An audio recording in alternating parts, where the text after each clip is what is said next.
na uwezi ukajua, ndugu zangu katika imani, ni amali gani ambaye itakaye kuingiza wewe janna.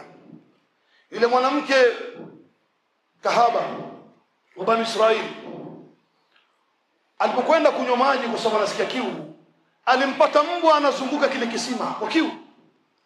Akaiambia nafsi yake, huyu mbwa anachokisikia anachokisikia mimi. Kwa hiyo akatoa kiatu chake akamchotea maji akamnywesha yule mbwa. Allah subhanahu wa ta'ala min fawqi sab'a samawat akafurahi na kile kitendo, akamsamehe yule mwanamke yule kahaba madhambi yake yote kwa sababu ya amali ya kumnywesha mbwa maji. Je, ukimnywesha mwanadamu? Je, ukimsaidia mwanadamu?